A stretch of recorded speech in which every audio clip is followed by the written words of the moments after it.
District Nelson and Davida Williams, congratulations. You want to come over here for a second? I'd like to bring out the man. You're all out of breath. I'd like to bring out the man with whose cooperation, I guess we got together and brought you here. Mr. Ronnie Kaye, who does the scene show in Oklahoma City. Ronnie Kaye, ladies and gentlemen. Ronnie, would you step out for a second? Nice to have you with us. Thanks so much for bringing us your friends. I'm going to give this thing over to you because this is not a two-man job. Will you find out their reactions and what have you? Thank you very much, Dick. We have so many people to thank back in Oklahoma, don't we? In a coffee shop once. He said, I got to tell you something. He said, when you get older, you're really going to be ugly.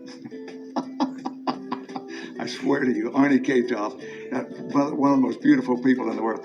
We were syndicated in 10 markets, and we were syndicated all out in the West in Texas. Those were the C.R. Anthony store stations that they had already advertised on, so they plugged us into all those stations in Amarillo and Lubbock and West Dakota, Harlingen, and then we went out to the West Coast through a company called AmbiArt, and we were syndicated out there in San Francisco, San Diego, Los Angeles. So the show was on some major markets. We were on independent stations at the time, which were not that big, but still they were watched and viewed and by a lot of people.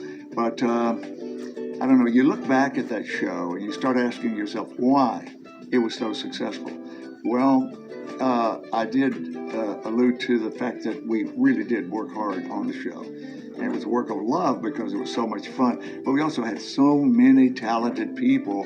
Roots is one of our special guests. Also, Fads and Fashion with Deanna, and this great song is an opener today. This is Blue Swede and a song called Never My Love. You ask me if there'll come a time when I grow tired of you. The Scene was the only local dance show that had survived more than one rating book, and before ending 8 years later had featured rock and roll heavyweights like Ray Charles, Neil Diamond, and dozens of other major music stars. It was the first local show years before MTV to present music videos. The Grassroots helped make musical history in the great year of 1968, and this was one of the songs that they recorded that year. It's called Midnight Confession. The show sent dance contestants to American Bandstand for 4 consecutive years, winning third place once, second place twice, and first place once. The Scene was featured in teen magazines and was syndicated in 15 markets across the United States, including LA and San Francisco. During the 80s, Ronnie's career moved exclusively to television, working for